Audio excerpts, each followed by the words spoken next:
The San Francisco night sky glittered like it had been gilded with the lights of 1,000 skyscrapers. Salty winds from the bay drifted inland, making the flags on the balconies of the Fairmont Hotel tremble to an unnamed rhythm. Inside its grand hall, the annual Whitmore Tech Charity Gala had just begun. Naomi Carter stood near the stage, her eyes calmly observing every detail, with the composure of someone who had long mastered high-profile events. Her floor-length black gown was perfectly balanced, elegant enough to blend among the guests, yet professional enough to command quiet respect.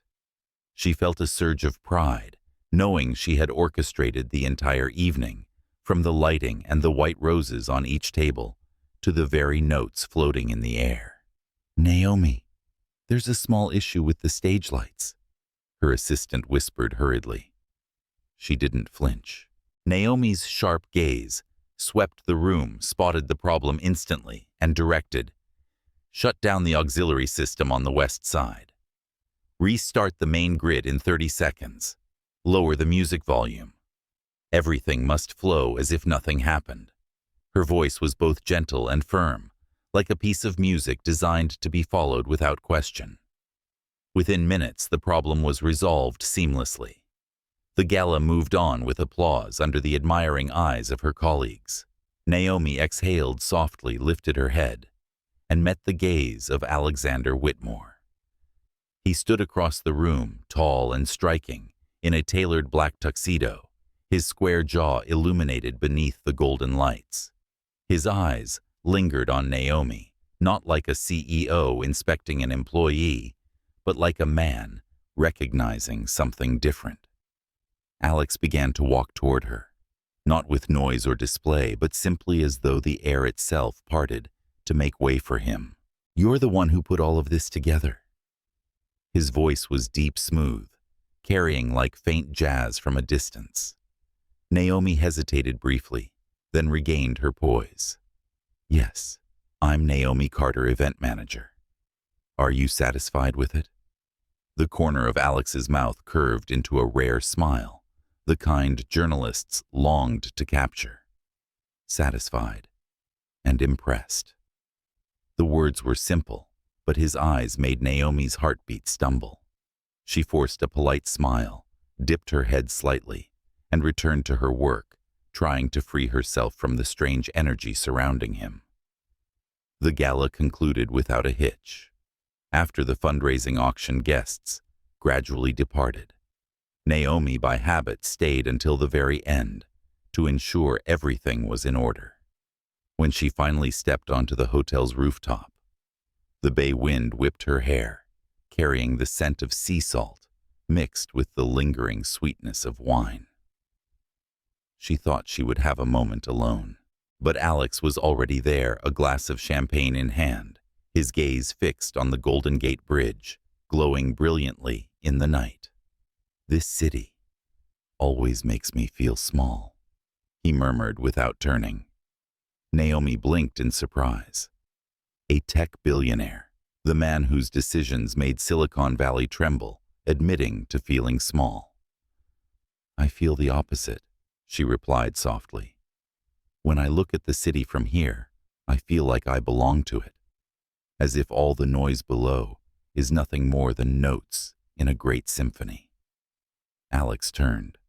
For the first time, Naomi saw that his eyes weren't the cold ones portrayed in the press, but carried a deep weariness. "You're different, Naomi Carter." He breathed, his gaze resting on the warmth of her brown eyes. In that moment, the gap between their worlds, a billionaire CEO and an event manager, seemed to dissolve. Only two people remained, sharing the same breath in the night air. They talked for hours, about work, passion, and dreams once abandoned. Alex opened up unexpectedly, speaking of his childhood in rural Iowa, working in his father's repair shop before getting into Stanford. Naomi told him of her modest upbringing in Atlanta, where she and her aunt had survived hardship together. Each story was a fragment, piecing together a surprising harmony neither had expected. When the night grew colder, Alex's hand brushed Naomi's lightly. Just a touch, yet enough to make her heart tremble. "Naomi," he whispered tonight, "I want to forget everything. I want only us." Naomi knew this was the dangerous line. She could step back, keep her distance, pretend this was nothing more than a professional encounter. But in those storm-gray eyes, she saw something raw, an emptiness she herself had carried once. She didn't answer. And when Alex leaned closer, his lips brushing hers, she no longer had the strength to refuse. That night, they were together. In the penthouse high above the city, the noise below faded, leaving only breath and heartbeat intertwined. Naomi knew she was walking into a storm, yet had no desire to stop. She didn't think about tomorrow, nor what future awaited. All she knew was that tonight, in Alexander Whitmore's arms, she wasn't just an event manager. She was a woman seen, desired, chosen. When dawn broke, pale gold light streamed through the curtains. Naomi stirred, turned her head, and found the other side of the bed empty. On the table lay a single note, the ink cold and detached. "Had to catch a flight. Thank you." Naomi froze. The morning wind outside the window cut sharp into her chest. She had always known that some nights burned bright only to vanish in ash. What she didn't know was that this flame had already left behind a mark that would never fade from her life. The sun had barely risen over San Francisco, yet the city was already buzzing awake. Cable cars groaned along Powell Street, horns echoed from Market, and somewhere across the bay, fog still clung stubbornly to the Golden Gate. But inside the penthouse suite of the Fairmont Hotel, Naomi Carter's world had gone utterly still. The sheets beside her were cold, untouched. The scent of expensive cologne lingered faintly on the pillow, but the man who wore it was gone. On the mahogany nightstand rested nothing but a folded piece of paper. Naomi's hand trembled as she reached for it. "Had to catch a flight. Thank you." That was all. No signature, no explanation. Just a cold courtesy, the kind you'd leave for a stranger after a brief encounter. For a long moment, Naomi stared at those words, her chest tightening. She should have known better. Men like Alexander Whitmore didn't linger. They collected experiences, savored pleasures, then moved on to the next conquest without looking back. She had told herself not to fall into that trap. But last night, under the lights of San Francisco, in the arms of a man who seemed untouchable to the world, yet vulnerable in her presence, she had let herself believe in something more. Now, in the pale light of dawn, that belief mocked her. Naomi folded the note with steady hands, though her heart was anything but steady. She dressed quickly, gathering her things with the efficiency of someone who had cleaned up her own heartbreak before. No tears, no breakdown. She had learned long ago that the world didn't wait for women like her to recover. Still, as she walked through the silent hallway, heels echoing against marble, her throat burned. The weeks that followed blurred together in a haze of deadlines and distractions. Naomi threw herself into work, managing event after event in the city, convincing herself that if she stayed busy enough, she wouldn't replay that night. But her body betrayed her. It started with the nausea. She dismissed it as exhaustion, the result of working 12-hour days. But when the fatigue lingered, when the late nights were accompanied by morning sickness that left her curled on the bathroom floor, the truth became unavoidable. Naomi stood in the bathroom of her small apartment, clutching the pregnancy test. The two pink lines stared back at her with cruel certainty. Her knees gave out, and she sank onto the edge of the tub, one hand gripping her stomach, as if she could shield the life inside from the storm raging in her mind. Alexander Whitmore's child. The thought struck like lightning. A billionaire's heir growing quietly inside a woman he hadn't spared more than a night for. Her first instinct was to reach for her phone. She scrolled through her contacts, finding the number Alex had given her weeks ago when they were finalizing gala details. With shaking hands, she pressed call. It rang once, twice. Then a clipped voice answered. "This is Daniel Cole, Mr. Whitmore's executive assistant. How may I help you?" Naomi swallowed hard. I need to speak with Alexander. It's urgent. I'm afraid Mr. Whitmore's schedule is fully booked. If this is a business matter, you may email me. No, it's personal, she pressed. Please, just tell him it's Naomi Carter. There was a pause. Then the man's voice returned cool and detached. Mr. Whitmore asked me to inform you that he will not be available for personal calls. Thank you. The line went dead. Naomi stared at the phone, disbelief coursing through her. She tried again, text messages, emails, even calling at odd hours. Each attempt met silence, or worse, the impersonal wall of an assistant. Within weeks, the reality sank in. Alex had closed the door completely. Naomi's world narrowed to the growing child inside her. She traded evening gowns for loose sweaters, charity galas for doctor's appointments. Alone in sterile waiting rooms, she listened to the rhythmic thump of a heartbeat on ultrasound, tears stinging her eyes as both wonder and terror filled her chest. There was beauty in it, yes, the miracle of life, but there was also fear. Could she raise this child alone? Could she protect him from the shadow of a father who might never claim him? San Francisco, once alive with possibility, now felt suffocating. Every corner reminded her of Alex. His name splashed across billboards, his face appearing in Forbes magazines, displayed at every airport kiosk. She couldn't walk through Union Square without catching whispers about the Whitmore empire. She realized then she needed to leave. Atlanta welcomed her with open arms, or rather, her aunt did. Aunt Lorraine lived in a modest house, in a quiet neighborhood where magnolia trees shaded the streets and children played basketball in driveways. It was a far cry from the glass towers of Silicon Valley, but it felt safe. It felt real. Naomi rebuilt herself piece by piece. She started small freelancing as an event coordinator for local businesses, gradually expanding her network. People admired her work ethic, her eye for detail, and slowly she began to thrive again. And through it all, Zion grew. She chose the name late one night after hours of flipping through baby books. Zion, a name that meant highest point, a place of strength and sanctuary. It felt right for the child who had already given her both fear and courage. When he was born, Naomi held him close, her tears falling freely for the first time in months. His skin was soft, his tiny fingers curled tightly around hers, and when his gray eyes blinked up at her, eyes unmistakably inherited from his father, Naomi knew she would fight the world to protect him. Years passed and Zion became the center of her universe.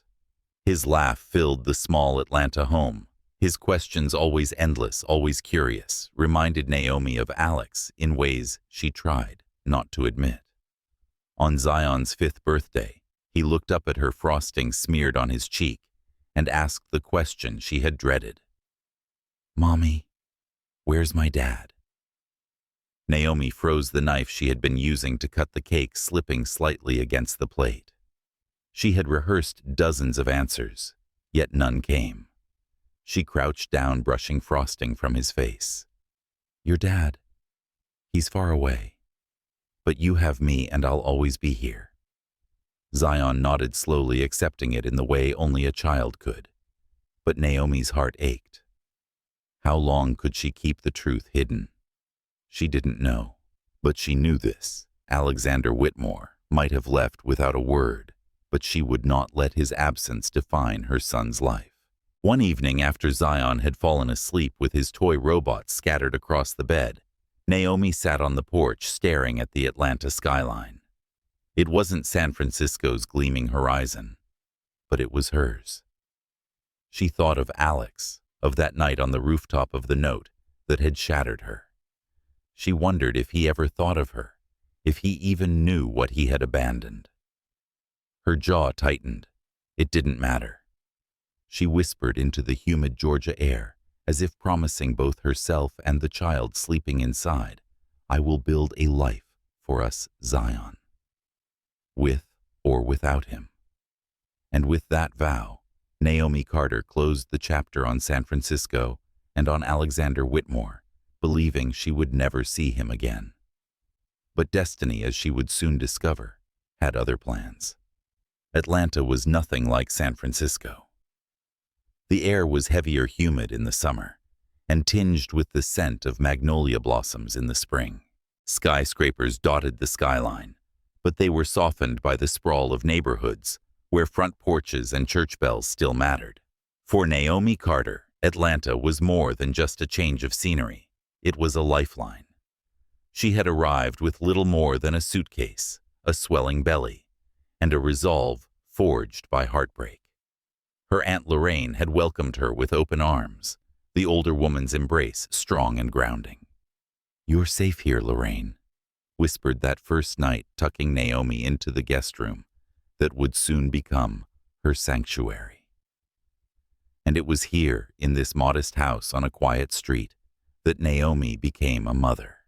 The day Zion was born, a thunderstorm rolled across Atlanta.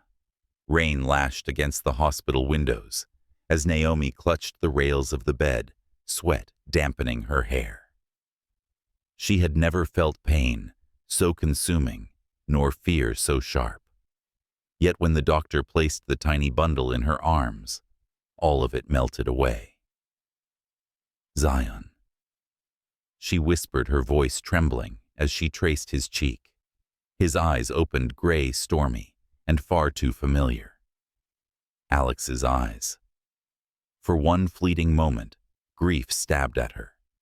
This child was a living reminder of the man who had walked away without a second thought. But then Zion's small hand curled around her finger, gripping with surprising strength.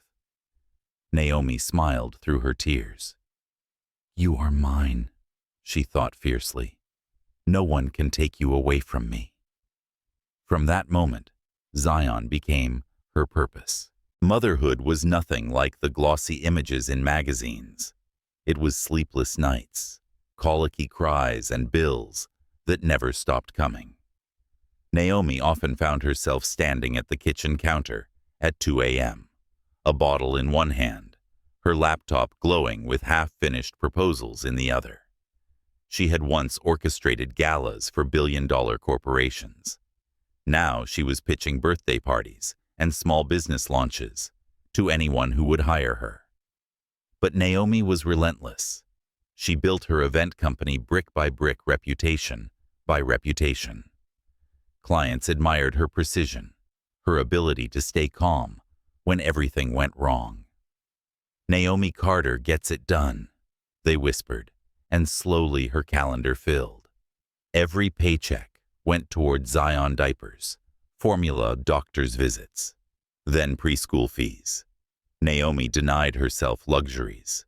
New clothes, fancy dinners, pouring everything into her son's future. Her aunt often scolded her.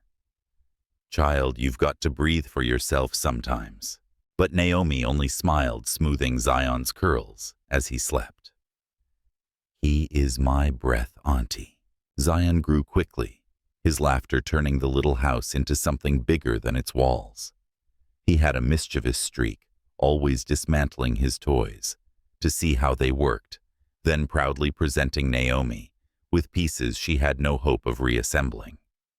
At 5, he was already building towers, with blocks taller than himself. At 6, he begged Naomi for toy robots and spent hours making them march across the living room. But it wasn't just his curiosity that reminded Naomi of Alex. It was his eyes.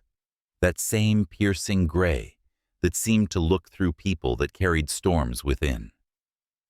Each time Zion laughed, Naomi's heart lifted. Each time those eyes studied her too intently, her heart clenched. One evening as she tucked him into bed, Zion asked the question she had dreaded for years. "Mommy, where's my dad?" Naomi froze her hand, lingering on the blanket. She had practiced dozens of answers, but none seemed right. She sat on the edge of the bed, brushing a curl from his forehead. "Your dad is far away. But you have me, and I'll always be here." Zion considered this, his small brow furrowed. Then he nodded, accepting it for now. Naomi kissed his cheek, but when she turned off the light, tears burned her eyes. How long could she shield him from the truth? Raising a child alone meant carrying secrets like armor. Naomi told no one who Zion's father was, not even Aunt Lorraine.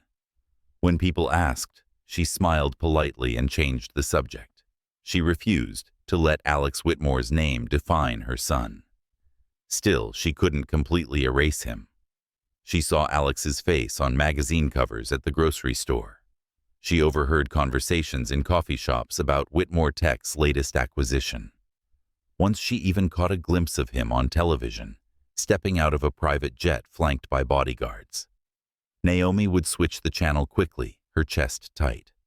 She told herself it didn't matter. Alex Whitmore belonged to another world, a world of power and privilege that had no place in her life or Zion's. But deep down, she feared what would happen if those two worlds ever collided.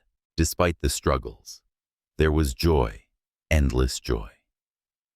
Zion's first steps wobbly but determined as Naomi clapped through tears. His first day of school when he looked back at her with wide, brave eyes before marching inside. The nights they baked cookies together, making a mess of the kitchen, laughing until their sides hurt. They built a life imperfect, but theirs. Naomi worked tirelessly, but she never missed Zion's milestones. She was there for every scraped knee, every science fair, every whispered prayer before bed. And in return, Zion adored her. He'd run into her arms at the end of each school day, chattering about robots, dinosaurs, and the universe. At night, he'd curl against her side, whispering, "You're the best mommy." It was enough. It had to be. Yet even in the happiest moments, fear lingered. Naomi feared that one day Zion would demand to know more about his father, that he would resent her for keeping the truth, or worse, that he would inherit not just Alex's eyes, but his coldness, his ability to walk away. On sleepless nights, she would sit on the porch watching the Atlanta skyline glow faintly in the distance and whisper promises to the night. "I will protect him, no matter what it takes, even if it means keeping him from the man who left us." Her heart ached, but her resolve was iron. Life continued steady and relentless. Naomi built her company into one of Atlanta's most sought-after event firms. Zion thrived in school, his teachers praising his intelligence and creativity. Their bond deepened, unshakable, a fortress of two against the world. Naomi convinced herself she had outrun the past, that San Francisco was nothing more than a memory, that Alex Whitmore was gone for good. She didn't know that destiny was already moving pieces into place, that soon a single event, a corporate gala in Colorado, would tear down the walls she had built and force her to confront the man she had tried so hard to forget. Snow fell like scattered diamonds over Aspen, blanketing the mountain resort in an otherworldly glow. It was the kind of beauty that belonged on postcards, peaks rising sharp against the pale sky pines, bowed under the weight of winter. But for Naomi Carter, beauty was just a backdrop. What mattered was precision. Her team bustled inside the glass-walled ballroom of the Whitmore Tech Leadership Summit, adjusting lights, polishing silverware, and placing final touches on the elaborate ice sculpture that would serve as the centerpiece. Naomi's eyes missed nothing. The clients expected perfection, and she had built her reputation on delivering exactly that. Ms. Carter, one of her assistants, rushed up, cheeks flushed from the cold. "They're moving up the rehearsal. Mr. Whitmore wants the stage tested in 10 minutes. Naomi froze at the name. Mr. Whitmore. Her stomach clenched, though she forced her face to remain calm. It had been nearly 7 years since she'd seen Alexander Whitmore. 7 years since he'd walked out of her life with nothing but a note. She had buried him, buried the pain, the questions, the humiliation. Yet here she was, orchestrating an event for his empire. Of course, she hadn't realized when she'd accepted the contract. The request had come through a third-party agency.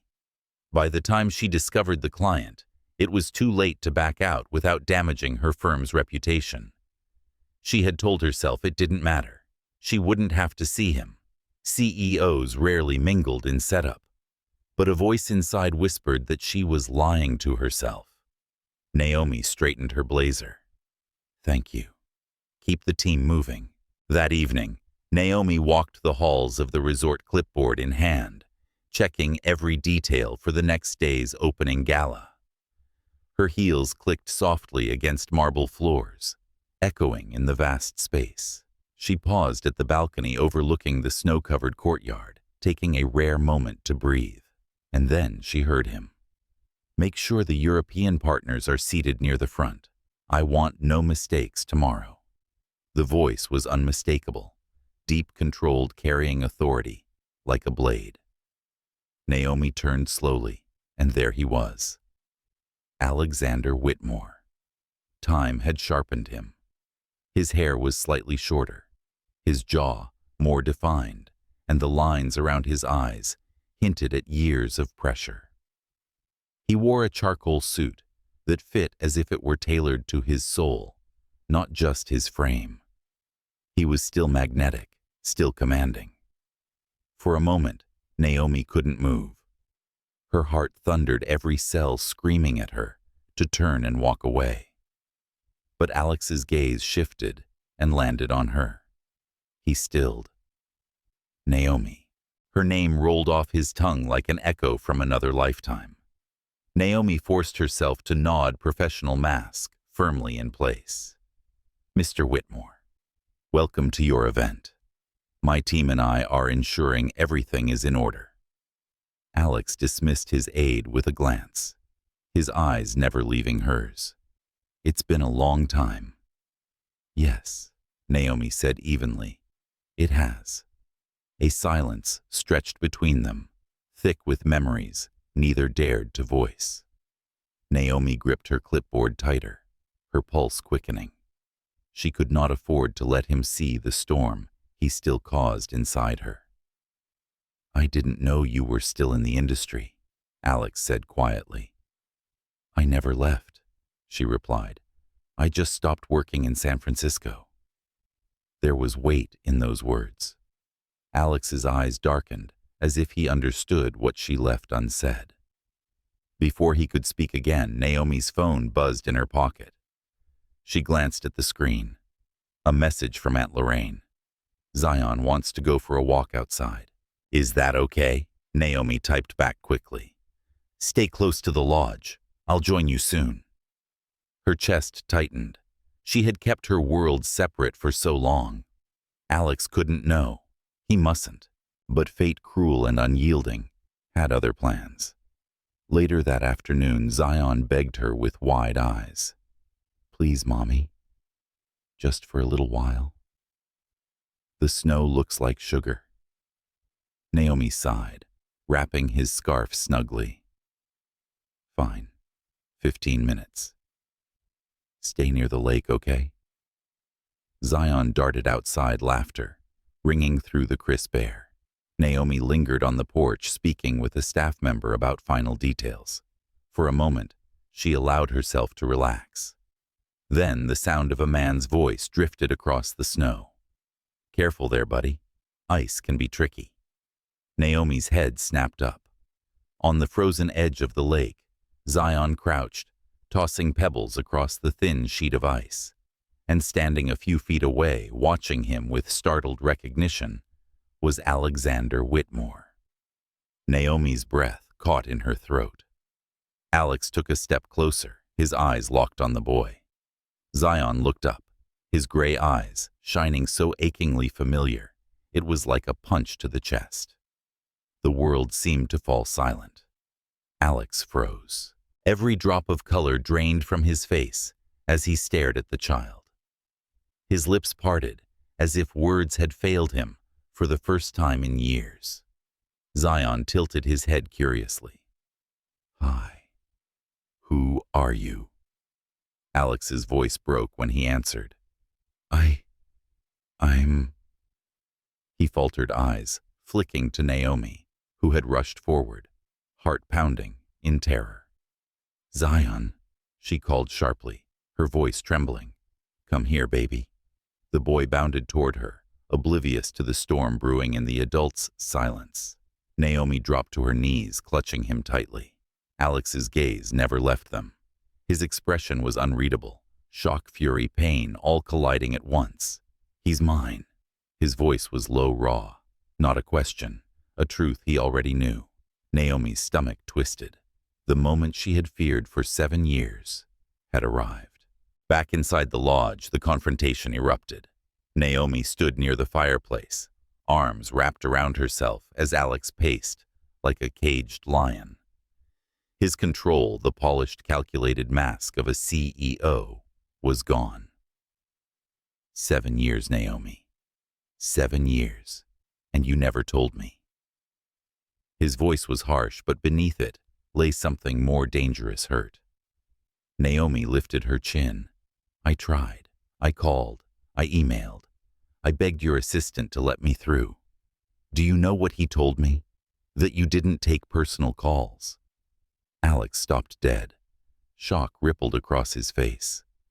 "I never received a message," he said, voice rough. "Of course you didn't." Naomi's laugh was bitter. "Because the man you paid to guard your world decided I wasn't worthy of entering it." For a long moment, silence burned between them. The crackle of fire filled the room. Finally, Alex spoke softer this time. "Naomi, he's my son." Naomi's arms tightened around herself. "He's my son, Alex. I raised him. I held him through fevers, through nightmares, through birthdays where he asked why his father wasn't there. You don't get to walk in now and claim him like some acquisition." Alex flinched as if struck, but then his eyes hardened. "You can hate me, Naomi. You can despise me for what I didn't know. But you can't deny me him. Not anymore." Naomi's chest heaved, torn between fury and fear. She wanted to scream to tell him he had forfeited his right long ago. But when she thought of Zion, of his questions, his longing, her voice faltered. The truth was undeniable. Zion deserved the whole story. The night wore on, but neither yielded. Naomi clung to her fear of losing the boy who had been hers alone for so long. Alex clung to the revelation that he had a son, flesh of his flesh, alive, before his eyes. At last, Naomi whispered, her voice breaking, "Don't hurt him, Alex. If you're going to be in his life, prove it. Don't walk in and walk out like you did with me. He deserves better." Alex met her gaze, something fierce and unshakable burning in his eyes. "I will prove it. To him. To you.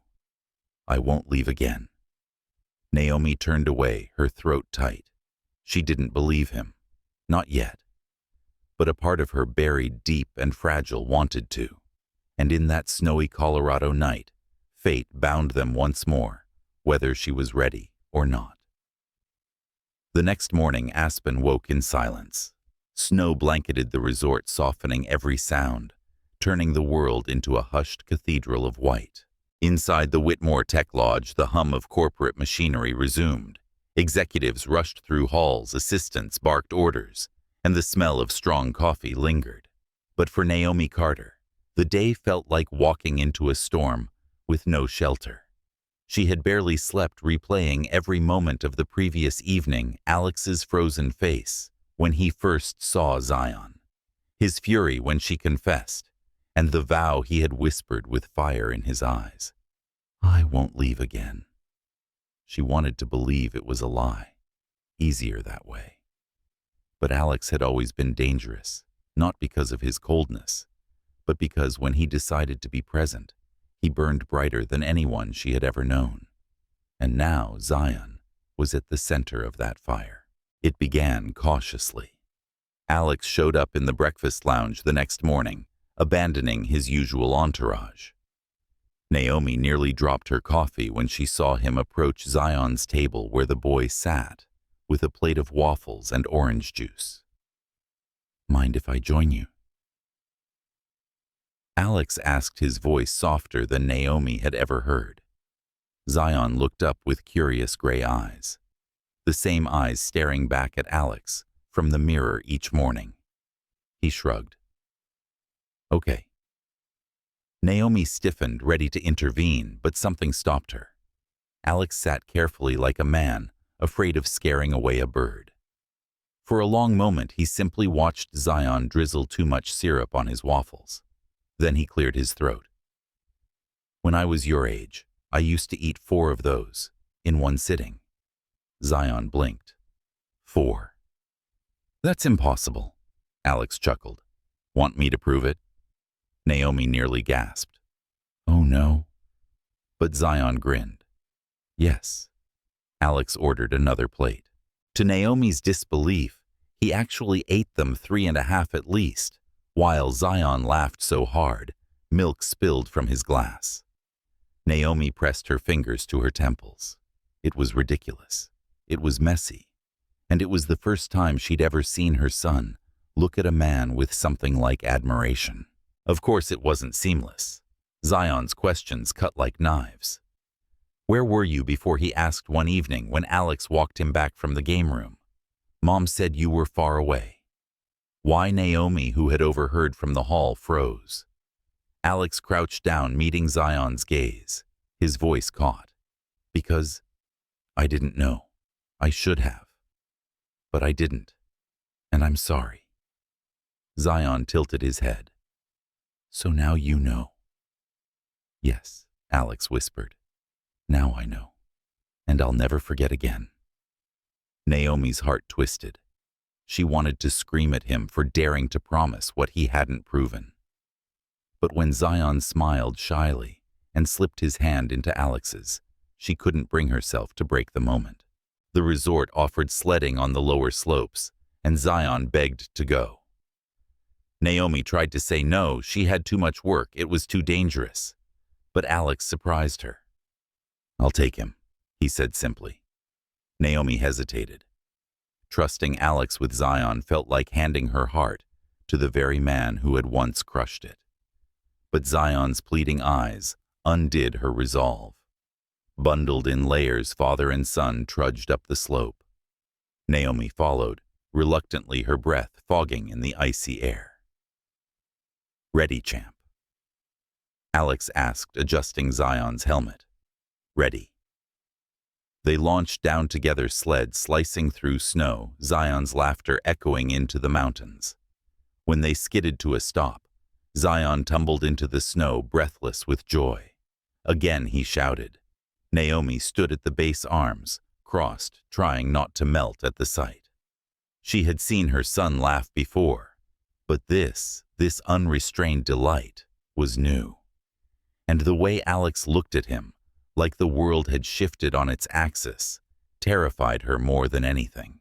That night, when Zion fell asleep almost instantly exhausted from play, Naomi confronted Alex in the lounge.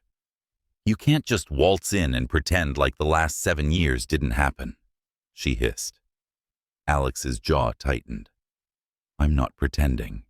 I know what I lost, and I know what I want to fight for now." "Fight for?" Naomi scoffed. "Parenthood isn't a boardroom deal. It's not about fighting. It's about being there every day, every night, every scraped knee and nightmare. Do you even understand what that means?" His eyes darkened. I'm beginning to, and I want the chance to prove it. Naomi shook her head, her chest aching. I can't let you hurt him, Alex. If you disappear again, I won't. His voice cracked uncharacteristically raw. Naomi, I don't know how to say this without sounding like a fool, but he's the first thing in years that's made me feel alive. Don't take that from me. Naomi turned away because if she looked at him a moment longer, she feared her own resolve would crumble. Days blurred into a strange rhythm. Meetings by day, clandestine moments by night. Alex started small, helping Zion build a snow fort, teaching him to play chess by the fireplace, telling him bedtime stories from his own childhood in Iowa. And Zion responded with a trust Naomi hadn't expected. He would curl against Alex's side, firing endless questions. What was your favorite toy? Did you get in trouble at school? Did you ever build robots like me? Each answer seemed to stitch a thread between them. One evening, Naomi found them in the lodge library. Zion was fast asleep, sprawled across Alex's lap, a book slipping from his hands. Alex looked up, his eyes meeting hers over the boy's head. For once, there was no arrogance, no armor, only awe and a tenderness she had never thought him capable of. Something inside her shifted, terrifying and undeniable. The summit ended with a gala. Naomi, ever the consummate professional, wore a sleek navy gown as she coordinated the event. Alex, in his element, delivered a powerful speech about innovation and future leadership. Yet when the music swelled and couples began to dance, he appeared at her side. "Dance with me," he murmured. Naomi's instinct was to refuse, but his hand was already extended, steady, patient. Against her better judgment, she placed her palm in his.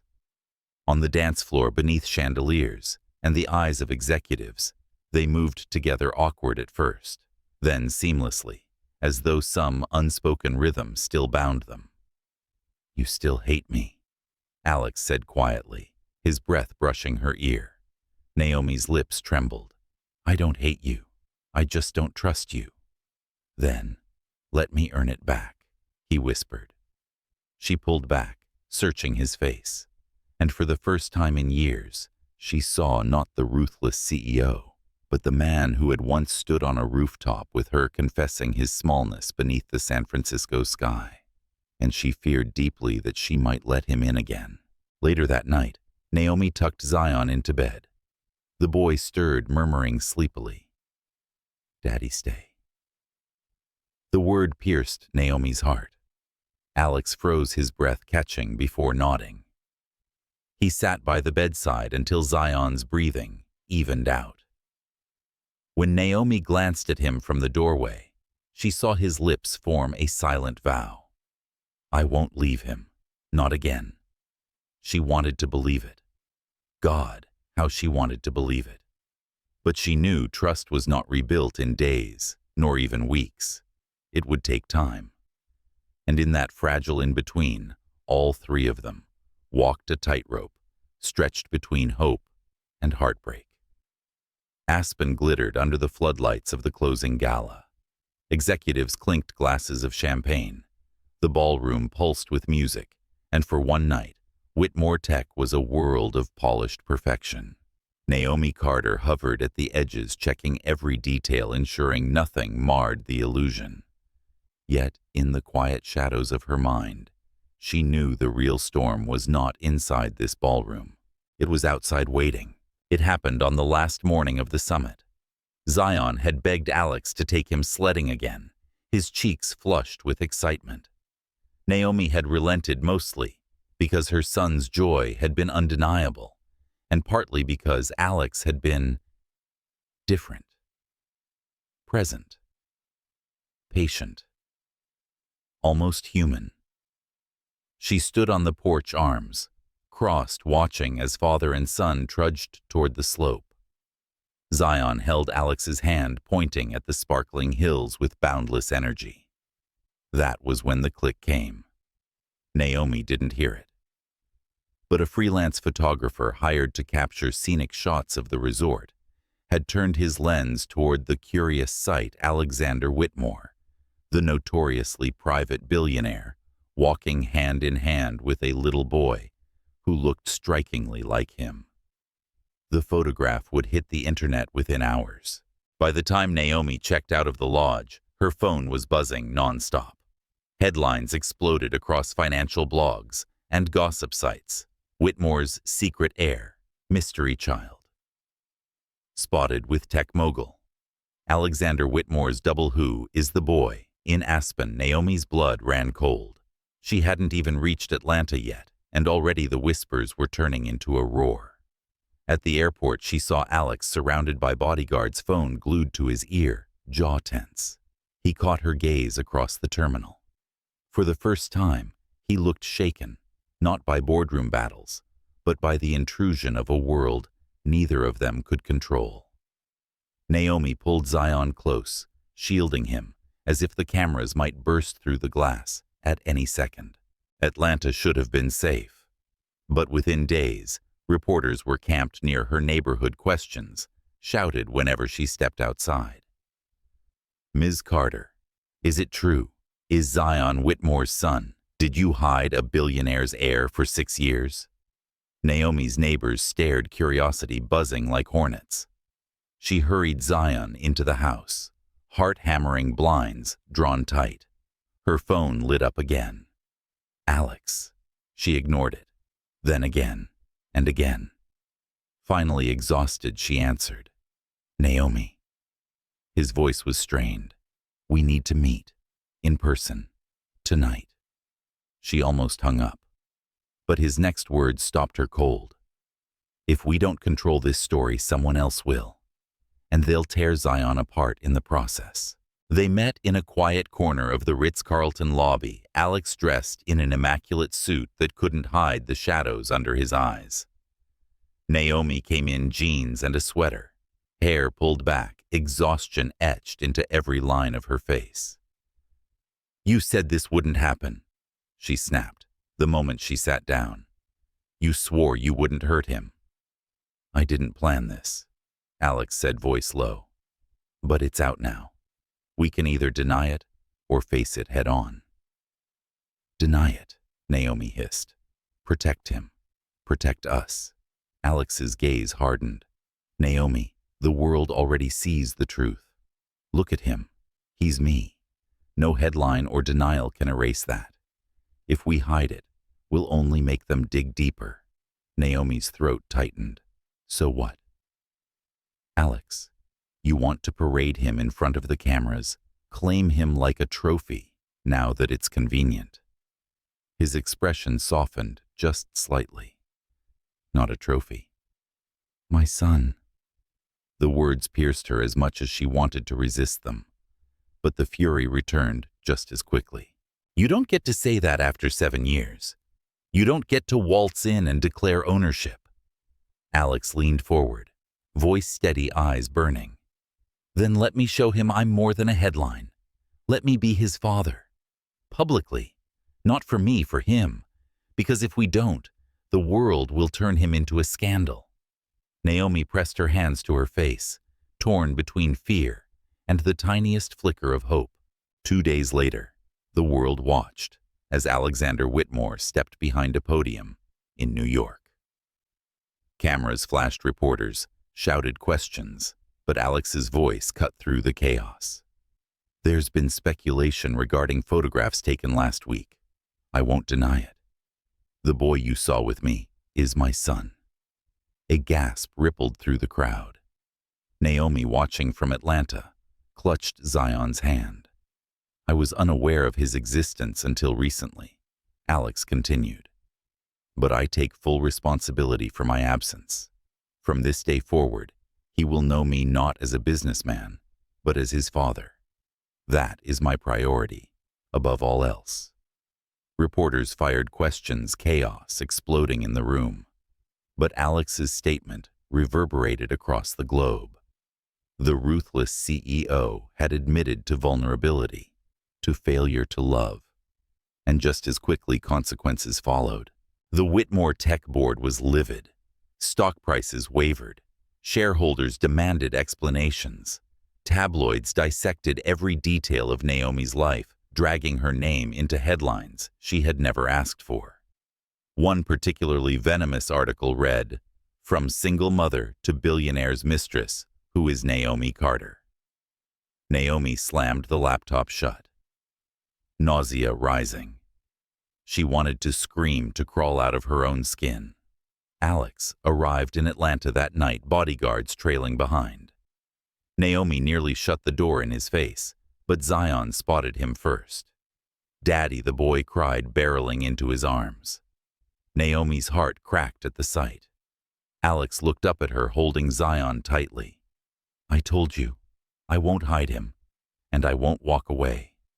Naomi swallowed hard, torn between the anger boiling inside her and the undeniable truth. For the first time, Alex Whitmore was keeping his word. Days passed in a blur of interviews, speculation, and headlines. Naomi's company began losing clients who wanted to hire a planner when paparazzi swarmed outside her door. She felt her carefully built life crumbling. One evening, sitting on the porch, she whispered to Lorraine, "I don't know if I can survive this." Her aunt squeezed her hand.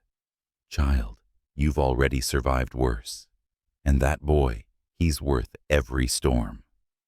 Inside, Zion giggled as Alex taught him how to balance toy robots on the coffee table. The sound filled the house with a warmth Naomi hadn't felt in years. But she knew the road ahead would only grow harder. Because if Alex truly intended to stay, if he truly intended to be a father, then Naomi had to face the question she had avoided for so long. Could she trust him not only with Zion's heart, but with her own? The fallout came faster than anyone expected.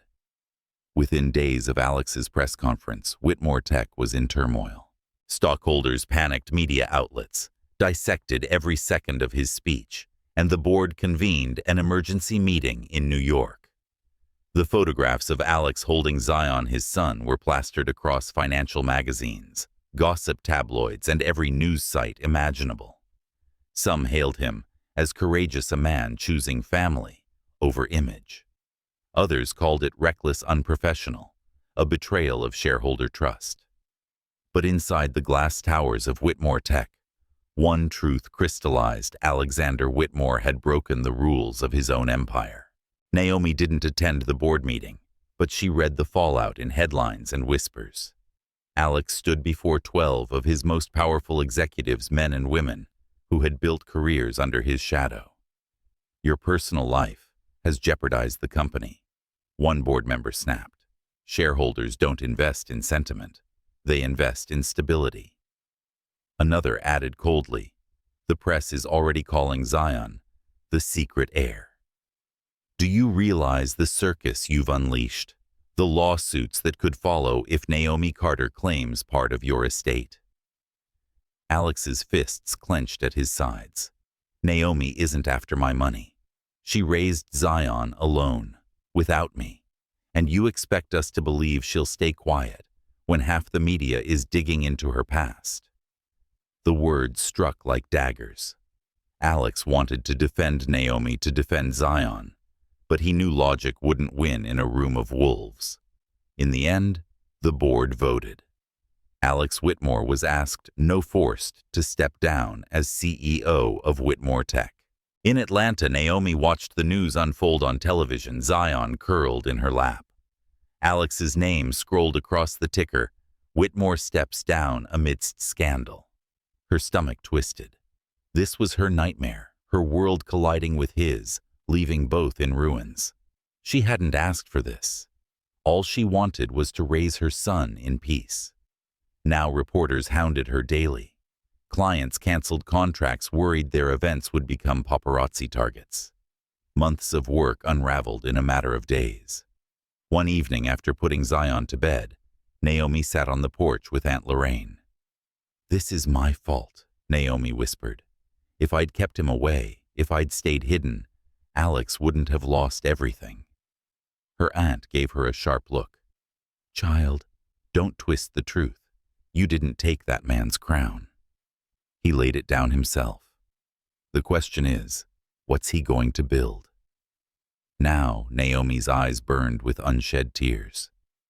She didn't know, and she wasn't sure she wanted to. Zion was no longer oblivious. At 7 years old, he could read headlines, overhear whispers at school, and sense the tension in his mother's voice. "Mommy," he asked one night, "why are people saying I'm a secret?" Naomi froze, her hands tightening around the storybook she'd been reading. "You're not a secret," she said softly.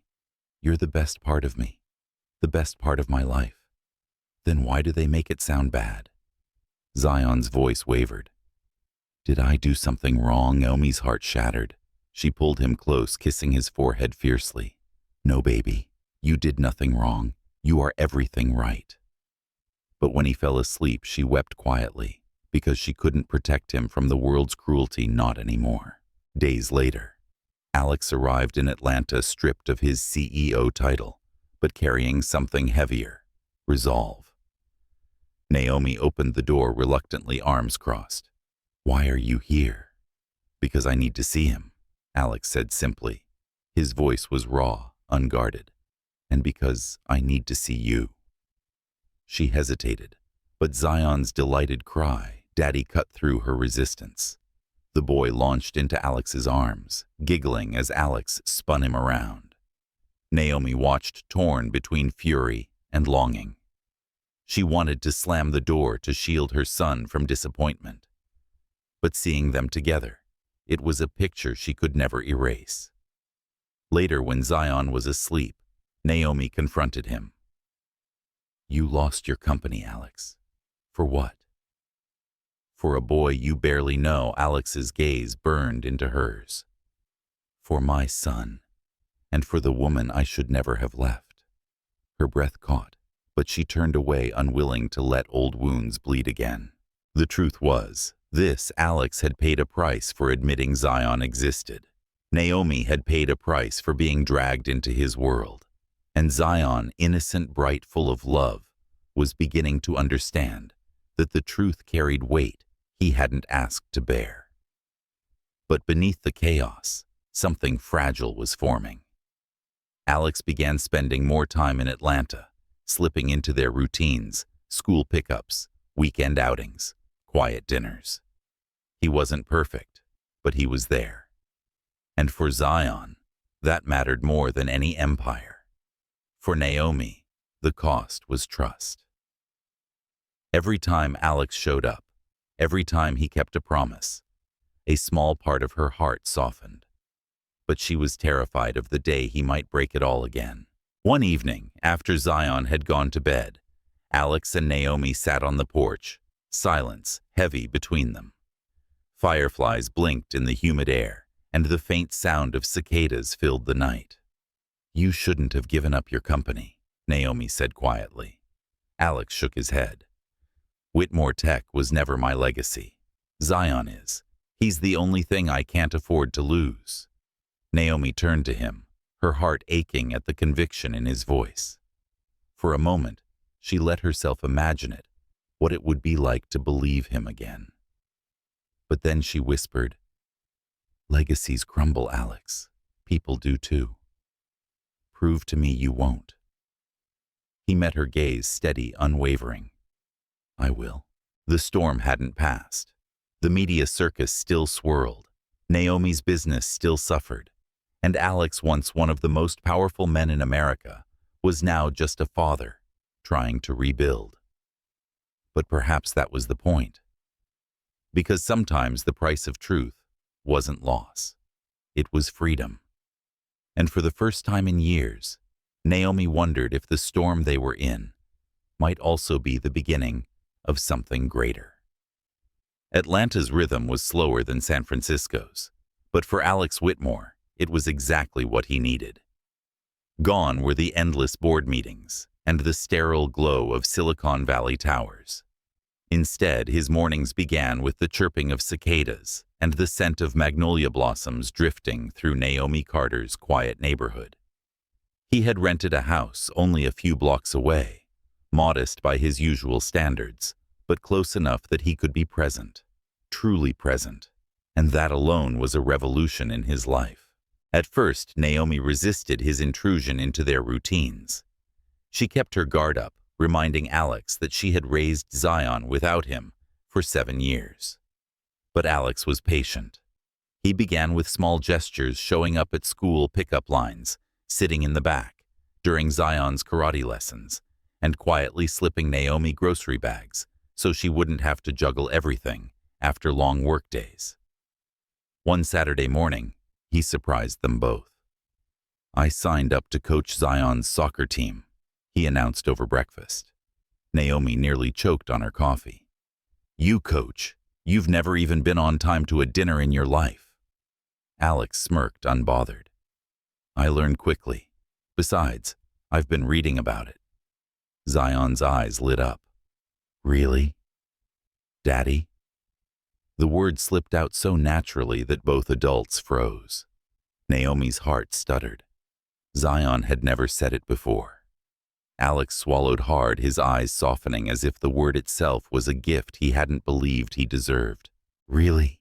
he whispered, reaching to ruffle Zion's curls. Naomi excused herself to the kitchen, blinking back tears. She didn't know whether they were for joy or fear. The weeks rolled on, and father and son began weaving memories Naomi had once thought impossible. At soccer practice, Alex stood on the field, calling encouragements. He wasn't perfect.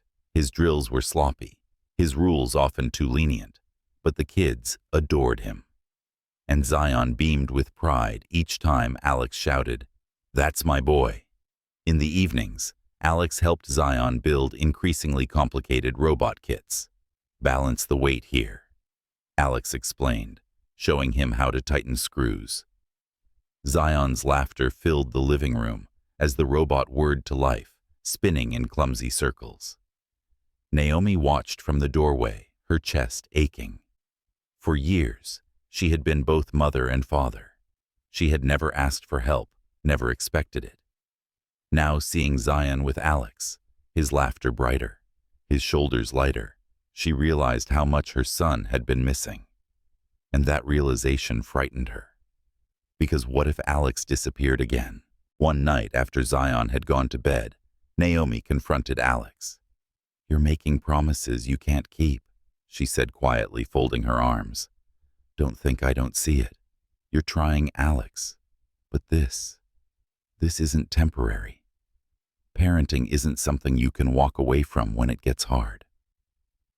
Alex leaned against the counter, his eyes steady. "I know, and I'm not walking away. You already did once." The words landed heavy between them. Alex's jaw tightened, but he didn't look away. "I can't erase that, Naomi, but I can show you every day from now on that I've changed, that I'm here." Naomi wanted to believe him. God, she wanted to. But her heart had scars that didn't heal overnight. Despite herself, Naomi began to notice the small ways Alex had shifted. He learned how Zion liked his sandwiches, cut diagonally, not straight across. He knew which stuffed animal Zion needed before bed when he felt anxious. He even started showing up early. Alex Whitmore, the man who once thrived on being fashionably late, was now arriving 10 minutes early for school pickup, waiting in line, like every other parent. One evening, Naomi walked into the living room to find Alex asleep on the couch, Zion curled against him, both holding the same comic book. Something inside her cracked, then not fully, but enough to let a sliver of light in. A few weeks later, Zion begged for a family night out. Against her better judgment, Naomi agreed. They went to a local fairground, where lights twinkled against the summer sky. Zion dragged them from game booths to cotton candy stands, laughter bubbling out of him like music.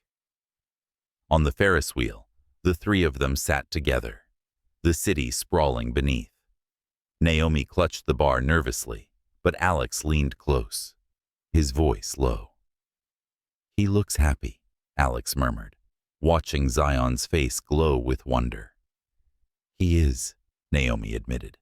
"He always has been. But it's different with you here." Their eyes met, and for a moment the noise of the fairground faded. There was only the hum of the wheel, the night sky, and the possibility that maybe, just maybe, something broken could be mended. The moment came, one quiet Sunday morning. Naomi was cooking pancakes when Zion burst into the kitchen, holding Alex's hand. "Mommy," he shouted proudly. "Guess what? I have a dad now." Naomi froze spatula trembling in her hand. Alex looked at her eyes wide, almost pleading. He hadn't coached Zion to say it. The boy had declared it himself, from the pure conviction of a child who finally felt whole. Naomi's throat closed, tears stinging her eyes. She forced a smile, kneeling to pull Zion into her arms. "Yes, baby," she whispered. "You do." Over Zion's shoulder she met Alex's gaze, and for the first time, she didn't see the man who had abandoned her. She saw the man who was trying, with every fiber of his being, to make it right. That night after Zion was asleep, Naomi sat on the porch while Alex joined her. The summer air was heavy with jasmine fireflies blinking in the distance. "You're winning him over," she said softly. Alex shook his head. "He's winning me over. Every day." Naomi's lips curved bittersweet. "I still don't know if I can trust you."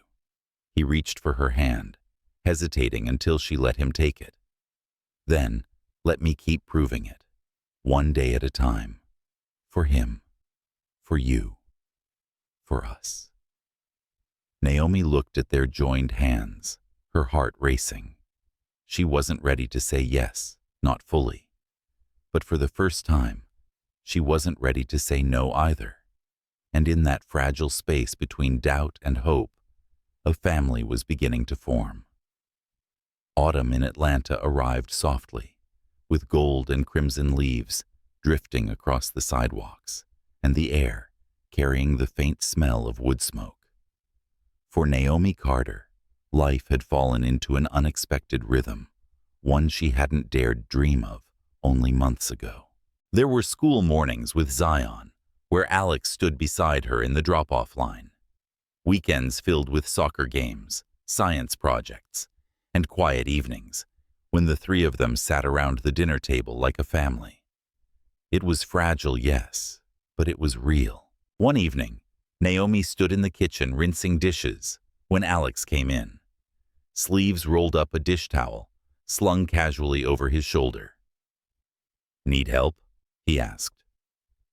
She arched a brow. "You help with dishes that I need to see." He grinned, taking a plate from her and drying it with exaggerated precision.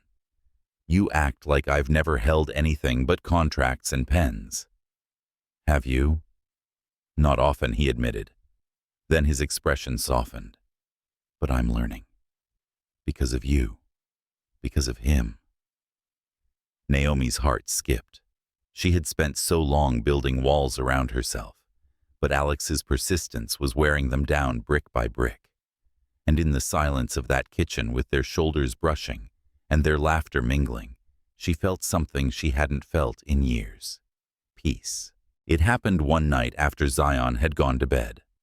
They were sitting on the porch, cicadas buzzing in the distance, when Naomi admitted,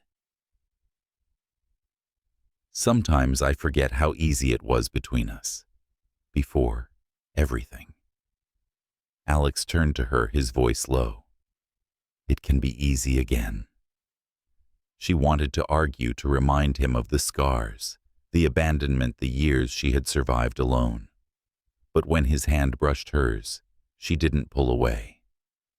Slowly, cautiously, Alex leaned in. Naomi's breath caught. For a heartbeat, time stilled the pain, the history, the noise of the world faded. And then she let herself close the distance.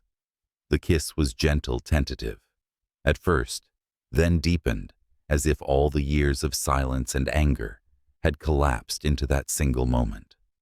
When they finally broke apart, Naomi's eyes shone with unshed tears. "Don't make me regret this," she whispered. Alex's reply was steady. "I won't." But peace never lasted long.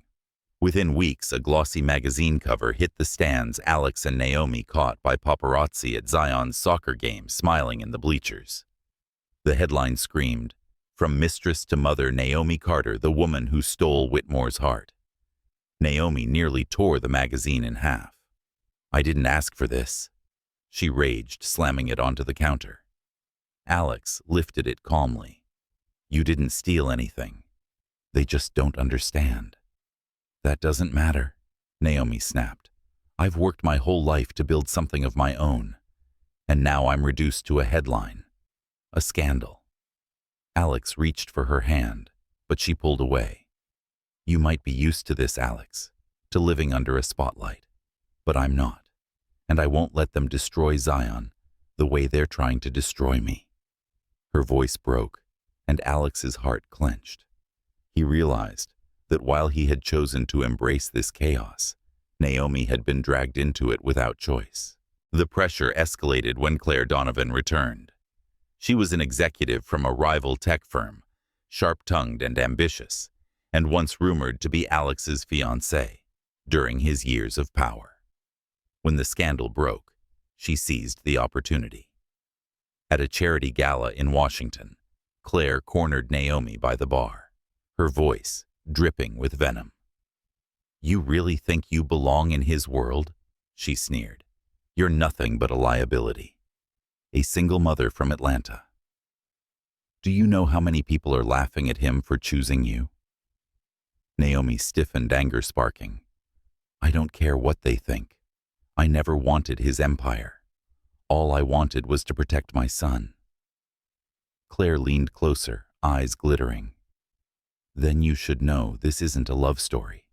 It's politics, and politics always eat people like you alive." Naomi walked away, but Claire's words echoed, poisoning her confidence. Later that night, Naomi told Alex what Claire had said. She expected him to brush it off, but instead his expression darkened. "She doesn't get to speak about you that way," he said, fury simmering in his tone. "Alex." "No, Naomi. She thinks you're weak because you're not part of our world.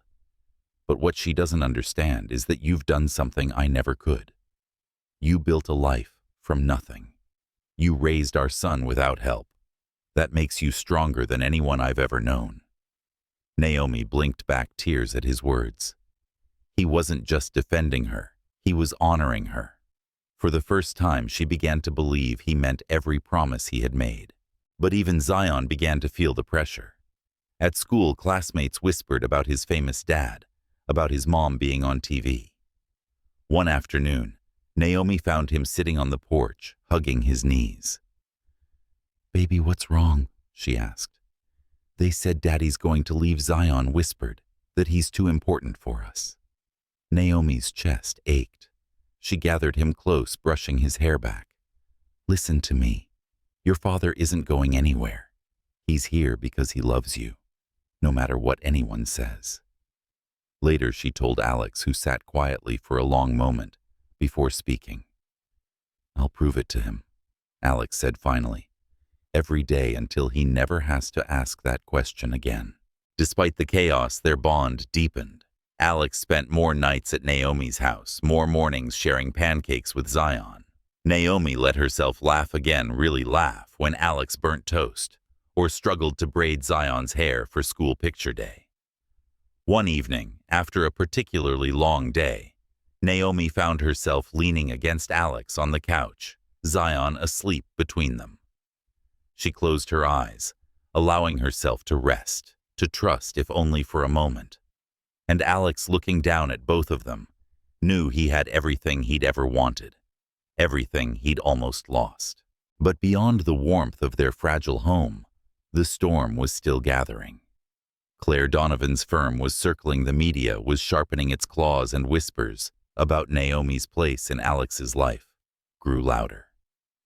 The world wasn't finished testing them. And as Naomi drifted into sleep that night, Alex tightened his arm around her, his mind already preparing for the battles ahead. Because this time, he wasn't fighting for a company. He was fighting for his family.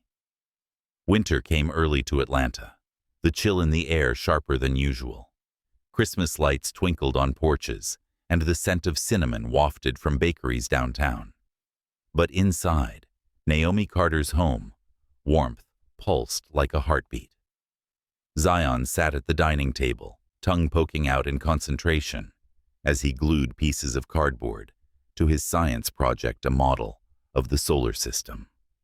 Alex crouched beside him, sleeves rolled up his hands, steady as he helped Zion suspend painted styrofoam planets from thin wires. Naomi leaned against the doorway, arms crossed, watching the two of them. It had been months since Alex had stepped down from Whitmore Tech, months of rebuilding both his life and theirs. And though the world still buzzed with speculation, here in this small home life was simple. Almost. It happened at a charity gala Naomi had reluctantly agreed to attend. She had insisted on going alone, no cameras, no family drama. But word spread quickly that she was there, and within an hour, reporters swarmed. "Naomi, are you just after Whitmore's fortune? Do you feel guilty for ruining his career? Are you really fit to be the partner of a man like him?" The questions came sharp like knives cloaked in curiosity. Naomi's breath caught humiliation burning her cheeks. She turned, searching for an exit, and found Alex pushing through the crowd. He stepped in front of her eyes, blazing. "Enough," he said, his voice cutting through the noise like thunder. "You want a story? Here it is. Naomi Carter is the strongest woman I've ever known. She raised my son without me. She built a life from nothing. And if you think she doesn't belong by my side, then you've never known what true strength looks like." The room fell silent. Cameras clicked, flashes burst, but no one dared interrupt. Alex reached back, taking Naomi's hand. "This woman is my partner, the mother of my child, the reason I have a family worth fighting for. If you want to drag her down, you'll have to come through me." Naomi's throat tightened, tears stinging her eyes. She hadn't asked for this. Defense hadn't expected it, but hearing it felt like something inside her had finally been set free. A week later came Zion's school performance. He had been practicing for months, his small voice filling the house with rehearsed lines and songs. The auditorium buzzed with parents' cameras flashing children in costumes of stars and planets. Naomi sat in the front row, heart swelling with pride. Beside her, Alex adjusted his tie nervously, a man who had once addressed world leaders, now jittering before a second-grade play. When Zion stepped onto the stage, dressed as Mars, Naomi felt her breath hitch. He spoke clearly, his little voice echoing through the hall. "And I am Mars, the red planet, strong and full of fire." The audience laughed and clapped, but Naomi's eyes brimmed with tears. When the play ended, Zion scanned the crowd. His eyes found them instantly, his mother beaming, his father clapping harder than anyone else. His grin stretched ear to ear. Afterward, Zion ran into their arms. "Did I do good?" "The best," Alex said, lifting him high. "You were a star." Naomi pressed a kiss to Zion's cheek, her heart full. For the first time in years, she felt not just like a mother, but part of something whole. That night, when Zion had fallen asleep, Naomi and Alex sat in the living room. A quiet hum filled the space, the sound of the heater, the soft patter of rain outside. Naomi turned to him, her voice low. "You've kept your word. You've been here every day. I wanted to believe it was temporary, but—" She trailed off, swallowing hard. "You've changed." Alex's gaze softened. "I haven't changed, Naomi. I've just realized what matters. You, him, us." Tears pricked her eyes. For so long she had carried the weight of mistrust, of betrayal. But tonight, She felt something loosen in her chest, something she had buried years ago. She reached for his hand. Then maybe it's time I stop punishing us for the past. Maybe it's time I trust you again. Alex's breath caught his grip, tightening around her fingers. You mean that? She nodded, tears slipping free. Yes, but don't ever give me a reason to regret it. His answer was a kiss, gentle, reverent, sealing a promise that words could no longer carry. Weeks later, the three of them decorated a Christmas tree together in Naomi's living room. Zion insisted on placing the star at the top, wobbling on Alex's shoulders as Naomi steadied them both. When the lights flickered on, casting the room in warm gold, Zion clapped his hands. It's perfect. Naomi laughed, leaning into Alex's side. For once, she allowed herself to feel safe in the moment, to believe that this wasn't just temporary, but the beginning of something lasting. Alex looked down at her, his eyes soft. I used to think my legacy was a company, but now I know it's this. It's us. Naomi rested her head against his shoulder, whispering, Then let's build it, together. And as snow began to fall outside, their small home glowed with a warmth brighter than any empire. Because sometimes, family wasn't about bloodlines or fortunes. Sometimes it was about choosing each other again and again, no matter the cost.